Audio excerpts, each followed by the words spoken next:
Assalamualaikum warahmatullahi wabarakatuh. Halo teman-teman, di sini saya akan menjelaskan tentang tahapan gugatan perceraian talak di pengadilan agama. Oke, tak kenal maka tak sayang. Maka perkenalkan nama saya Laila Nurfadila dengan NIM 12330500084 dari jurusan Ilmu Hukum kelas 4C. Oke, teman-teman, back to topic. Di sini saya akan menjelaskan tentang pengertian dan latar belakang terlebih dahulu sebelum kita ke poin intinya. Cerai talak adalah permohonan cerai yang diajukan oleh suami kepada pengadilan agama untuk menjatuhkan talak kepada istrinya, sesuai dengan pasal 19 huruf F Peraturan Pemerintah Nomor 19 Tahun 1975. Setiap pernikahan tentu dimulai dengan harapan akan kebahagiaan yang langgeng. Janji suci diucapkan di hadapan saksi, keluarga, dan Allah Subhanahu wa Ta'ala dengan niat untuk membangun rumah tangga yang sakinah, mawadah, dan warohmah. Namun, tak semua kisah berakhir seperti yang direncanakan. Dalam perjalanan kehidupan rumah tangga, tak jarang pasangan menghadapi masalah yang sulit diselesaikan. Perselisihan kecil bisa membesar, komunikasi mulai hilang, dan akhirnya hubungan menjadi renggang.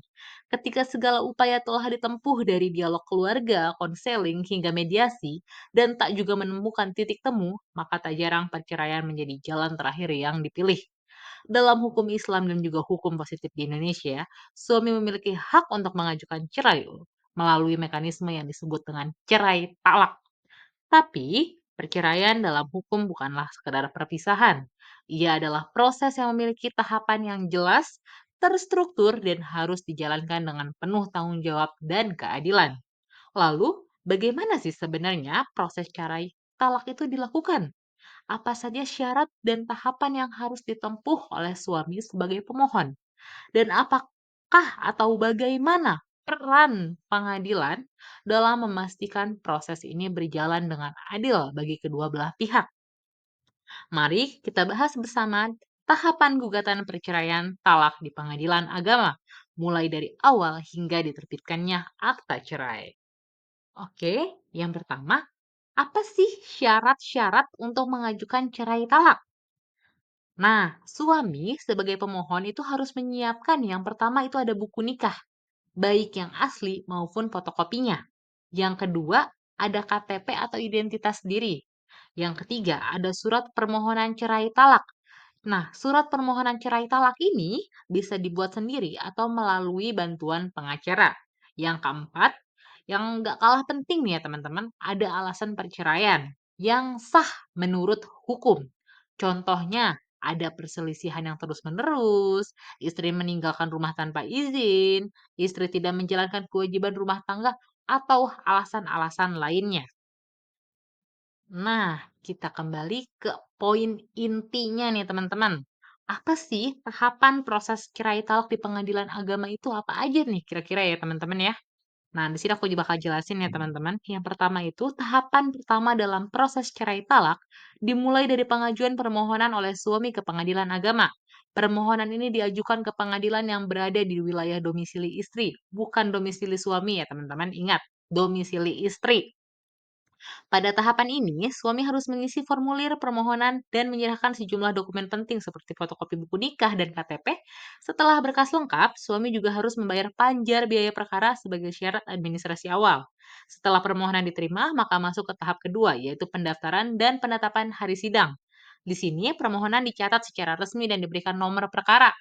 Selanjutnya, pengadilan akan menetapkan jadwal sidang dan memulai proses pemanggilan para pihak untuk hadir di persidangan.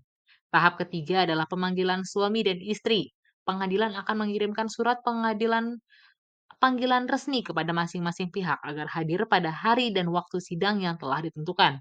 Panggilan ini tuh wajib dipatuhi ya teman-teman, karena kehadiran kedua belah pihak sangat penting dalam proses persidangan. Pada sidang pertama, pengadilan wajib menyelenggarakan mediasi. Nah, proses mediasi ini adalah upaya untuk mendamaikan suami dan istri dengan bantuan mediator yang ditunjuk oleh hakim. Jika mediasi berhasil dan pasangan memutuskan untuk rujuk, maka perkara langsung dihentikan saat itu juga. Namun jika mediasi gagal, maka sidang dilanjutkan ke tahap pemeriksaan pokok perkara. Tahapan kelima adalah pemeriksaan pokok perkara. Dalam tahapan ini, hakim akan mendengarkan keterangan dari suami, istri, maupun saksi-saksi yang dihadirkan. Selain itu, hakim juga akan menilai bukti-bukti tertulis yang diajukan. Dalam proses ini, hakim akan menilai apakah alasan cerai yang diajukan cukup kuat dan sah menurut hukum. Jika hakim menilai bahwa alasan cerai dapat diterima, maka pada tahapan keenam, hakim akan menjatuhkan hukuman atau putusan yang mengabulkan permohonan cerai talak.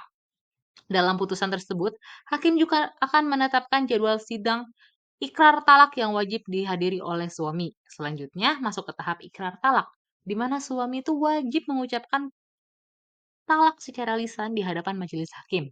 Ikrar ini harus dilakukan paling lambat 6 bulan setelah putusan. Jika suami tidak hadir atau tidak mengucapkan ikrar talak dalam batas waktu tersebut, maka putusan cerai dianggap gugur secara hukum. Dan tahapan yang terakhir ya teman-teman adalah penerbitan akta cerai. Setelah ikrar talak diucapkan, pengadilan agama akan menerbitkan akta cerai sebagai bukti resmi bahwa perkawinan telah diputus secara hukum. Akta ini tuh sangat penting sebagai dokumen legal untuk keperluan administrasi sipil di kemudian hari. Nah, yang terakhir, apa sih peran pengadilan agama itu? Dalam proses perceraian, khususnya cerai talak, pengadilan agama memegang peranan penting untuk memastikan bahwa jalannya proses tidak hanya sah secara hukum, tetapi juga adil bagi kedua belah pihak, terutama bagi pihak istri dan anak yang lebih rentan secara sosial dan ekonomi. Salah satu peran utama pengadilan adalah untuk melindungi hak-hak istri dan anak agar tidak dirugikan akibat perceraian. Pengadilan itu akan memastikan bahwa hak atas nafkah, tempat tinggal, maupun hak asuh anak dipertimbangkan secara adil.